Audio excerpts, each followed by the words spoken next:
بسم اللہ الرحمن الرحیم۔ اللہ رب العالمین کا بہت بڑا احسان و کرم فضل ہوا، جس رب نے ہم سب کو ایمان والا بنایا، اور سب سے بڑا احسان یہ کیا اپنے حبیب کی امت میں پیدا فرمایا۔ کون سے حبیب؟ اللہ کے حبیب ہیں حضرت محمد مصطفیٰ صلی اللہ علیہ وآلہ وسلم۔ اللہ کے حبیب ہیں، آقا علیہ السلام اللہ کے وہ حبیب ہیں جو آخری پیغمبر ہیں، کہ جن کے بعد کوئی نبی نہیں آئے گا، اور جو ان نبی پاک کا جو کام ہے وہ کام اس امت کے ذمے ہے، امتیہ محمدیہ کے ذمے ہے۔ کون سا کام؟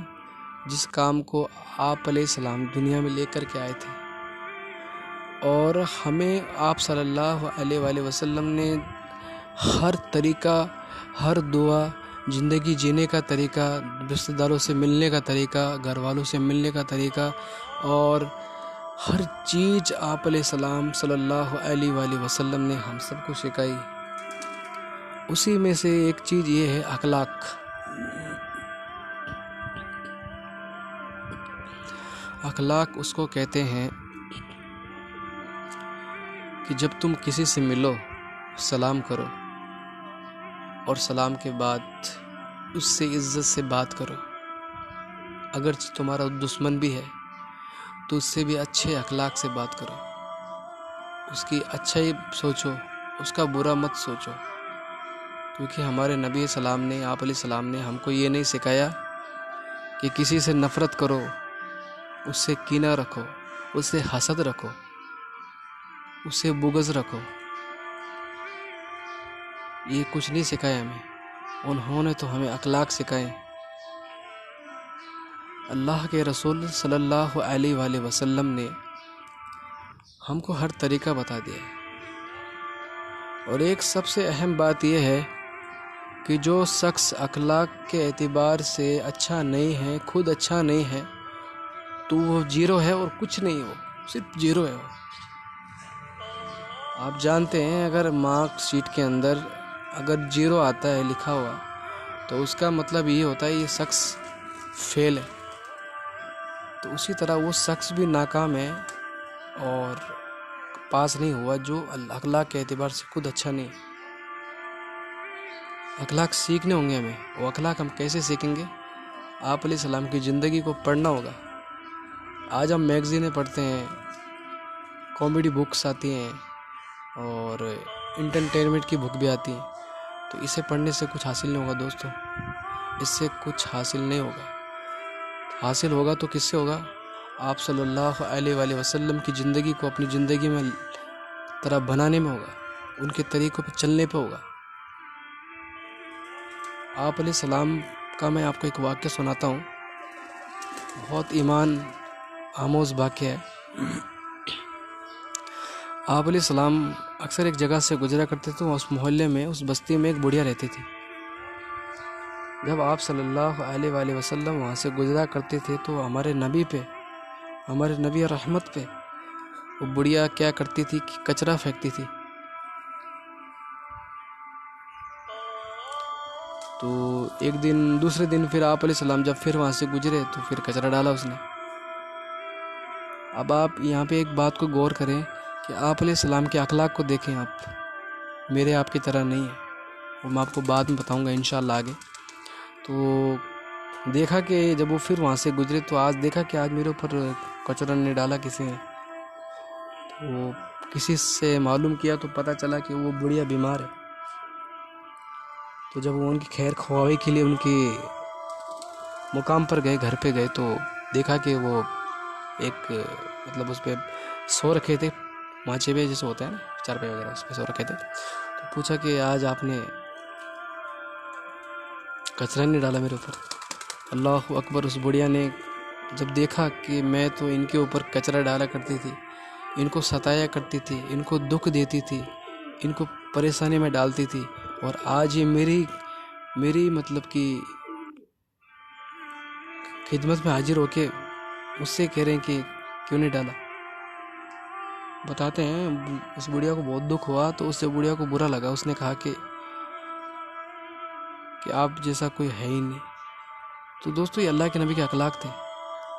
آج ہمیں کوئی گالی دے دے, کسی محلے سے گزرتے ہیں, دوسری دفعہ ہم گزرے 2-3 ہم بھی دے دیں گے اس کو.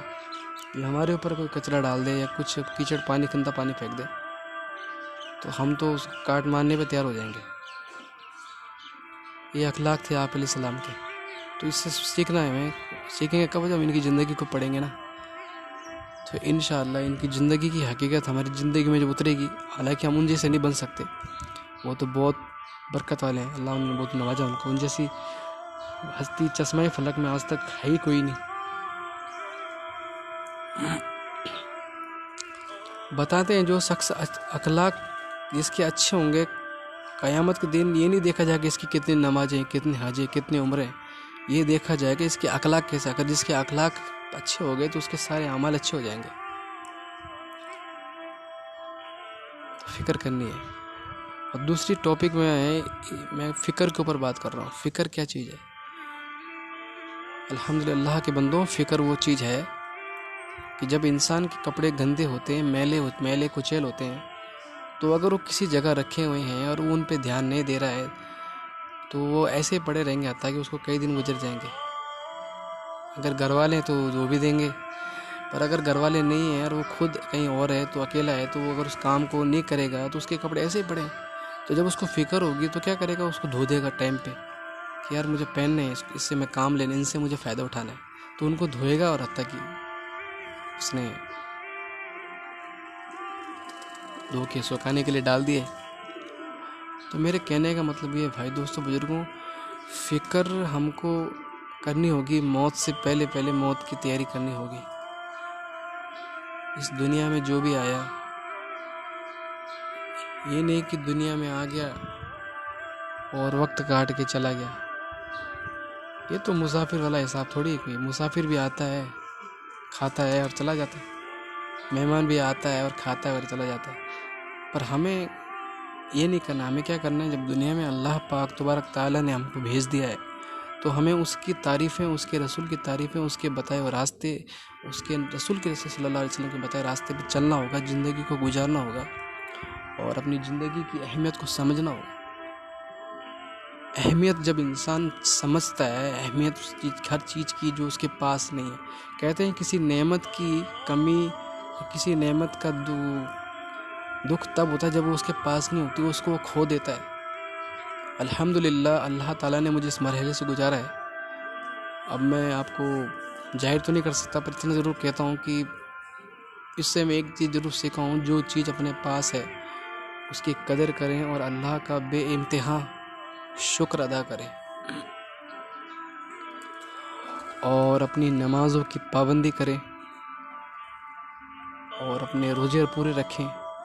اللہ نے استعداد دیے پیسوں کی تو حج دیں, حج کریں, صدقہ دیں, فطرہ دیں, مسجد میں دیں, غریبوں کو دیں, اور یتیم کی عزت کریں.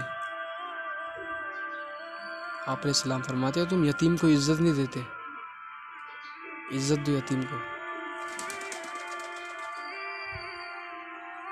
تو غور کرنے والی بات ہے. اپنی زندگی کو غنیمت سمجھو موت سے پہلے, اپنی صحت کو غنیمت سمجھو بیماری سے پہلے, اپنی جوانی کو غنیمت سمجھو بڑھاپے سے پہلے, اور اپنی جو وقت ہے اس وقت کو غنیمت سمجھو وقت کو جانے سے پہلے. کہتے ہیں وقت وہ تلوار ہے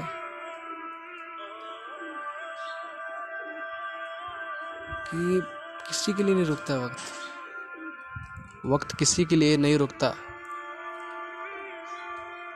ایک جگہ آیا, حاسبو انت قبل حاسبو, اس قبل کی تیرا حساب ہو, اپنا حساب خود کر لے. الحمدللہ میں ایک جگہ گیا تھا چائے کے ہوٹل پہ, تو وہاں لکھا تھا کہ اے مومنو نماز پڑھو, نماز پڑھو اس سے پہلے کہ تمہاری نماز پڑھی جائے, یعنی موت کے بعد. جب کوئی ہماری نماز پڑھے گا اس وقت کوئی موقع ہوگا. وہ موقع ہاتھ سے جا چکا ہوگا. تو غور سے اس بات کو سنیں، سمجھیں، عمل کریں، اور ہمیں کچھ نہیں چاہیے اس بات کے بدلے میں. جیسا آج کل ہو رہا ہے کہ لائک، شیئر، سبسکرائب، کیا فائدہ اس چیز سے یار؟ اگر تمہارے 1 ملین سبسکرائب ہو گئے، 2 ملین سبسکرائبر ہو گئے، اور خدا نہ خواستہ تمہاری موت آ گئی، تو اللہ کو جا کے یہ کہو گے میرے 1 ملین سبسکرائبر تھے، میرے 2 ملین سبسکرائبر تھے؟ اللہ تو یہ پوچھے گا، قبر تو یہ کہے گی کیا لے کے آئے. وہاں کتنا بڑا بھی ہو، کوئی بھی ہو، وہاں صرف یہ سکہ چلے گا کہ لے کے کیا آیا. تب سوچو کہ کیا کھویا کیا پایا. تو انشاءاللہ عمل کرو اور زندگی کو صراط المستقیم پر چلاؤ. مولا کریم کی بارگاہ میں دعا ہے، مولا کریم کہنے سننے سے زیادہ عمل کی توفیق نصیب فرمائے. آمین یا رب العالمین.